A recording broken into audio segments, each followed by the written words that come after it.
място Николай Козаров. И шампионът в клас А за днес Ростислав Петков. Продължаваме с клас Б. Аплодисменти за третото място днес Атанас Колев. Второ място аплодисменти за Христо Стоянов. И шампионът днес Александър Бурдин.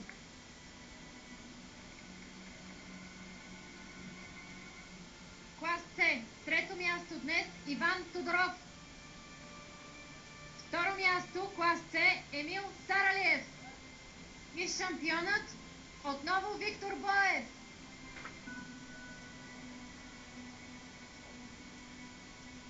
Второ място в клас С. Какво се дължи това? Очаквано ли беше? Не, просто колата издържа до последно. Борехте ли се за челна позиция? Да, той всеки се бори тук за челна позиция. Разкажете ли малко за автомобила ви? 1.6 е. Дълго време имахме проблеми с него, но сега вече последните 2 състезания издържа и смятаме да ходим в Пловдив също да караме в Галояново. Вие ли се грижите само за него? Не, с помощта на приятели. Кое го отличава така и го прави уникален пред другите автомобили от тази марка? Не знам. Просто се стараем да изглеждат добре и да издържат по-дълго. Кое е следващото състезание за вас? Надявам се да караме на спринт от Варна, но ако не стане, ще караме в Пловдив. И клас Д. Трета позиция днес Боян Стоянов. Втора позиция Виляна Дякова.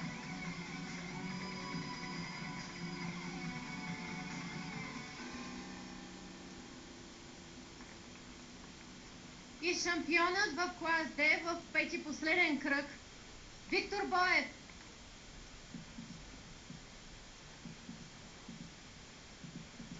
В клас С, в клас Д взехте първите позиции. На какво се дължи това? Дължи се най-вече на колата, че издържа и че е подготвена добре. Разкажете ни за нея, за подготовката, сам ли се грижите по поддръжката? И значи с брат ми, Живко, с двамата я караме. И приятели помагат, грижим се често за нея, защото когато имаме възможност, ходим в други състезания. Преди това състезание какво направихте по автомобила? Така най-приятно. Това само е измислена. От предното състезание. Няма нищо правено по нея. По нея целият кръг, значи от първия кръг не успях да се представя добре, защото тя се щупи. Карах друга кола, но следващите втори, трети, четвърти и пети, два пъти в двата класа ставам първи.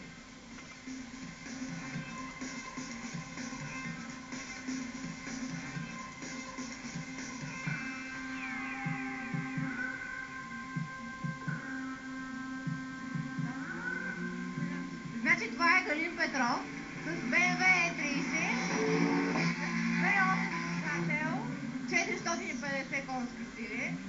Той е един от най-активните варненски дрифтери и най-големия шоумен във Варна. Има много атрактивни номера, които предполагам, че ще покаже днес. Друг варненски пилот?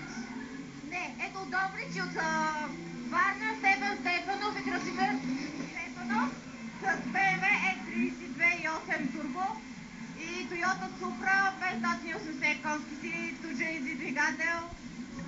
Оранжевия, да, това е Toyota Supra. Един напълно професионален автомобил, който има много участие и в чужбина. Той е трикратен шампион на България. Значи Стефан Стефанов е много млад пилот, но много бързо се развива. Смятам, че има много голям качество и способности да продължи в българския шампионат, но да има финансови средства за това.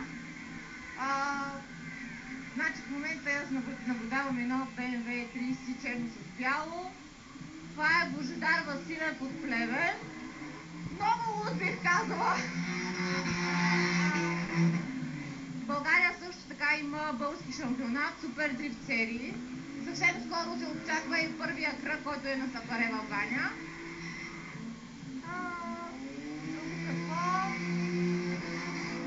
Трябва писта, на която да се развиват тези млади момчета, защото тези качи писти не са пригодени за това като цяло.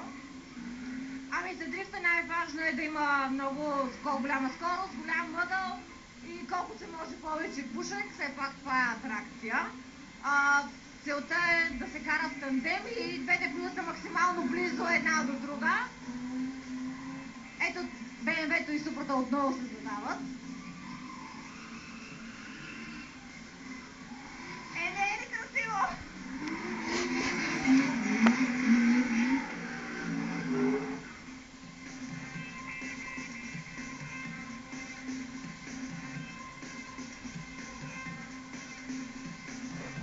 Автомобила е 36 BMW 320 турбо. За какви състезания е пригоден? За дрифт състезания и това. Разкажете ни малко за вас, как се запалихте по дрифта? Като малък, поне живея малко по-надолу и чувах постоянно някакви гуми. И викам един път да дойда до пистата и много ми хареса как се поднасят колите и аз се запалих.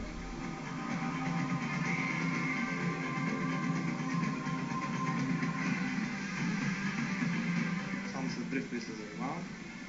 Напреднал ставих вече. От кога? Вече стана 7 години. Се занимавам любителски, вече почвам по-сериозно. И ще им какво ще стане за напред. Как се запалихте? Покрай клипчета в YouTube. Такива интересни работи. Интересно ми стана. Принцип се занимавам с коли. Реших и аз започна да се състезавам. Това първият ти автомобил ли е пригоден за дрифт? Не. Втория автомобил. Първия беше лошо изпълнение.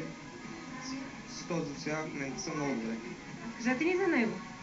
Обикновен двойка мотор с ванус, абсолютно улекотен мотор, преправен на по 2 час, задницата, общо взето това е по него. Колко време ще дрифтите? Моля? Колко време ще дрифтите? Не знам. Колкото позволят ли? Колкото да толкова. Пръстата газ, колко може. Гумите ще се изтъргат и до края. Има още чифте, приготвяне.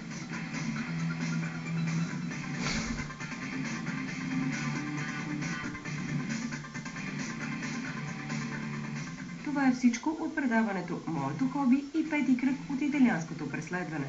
От мен Ади и екипа на Хоби ТВ, довиждане и до нови срещи!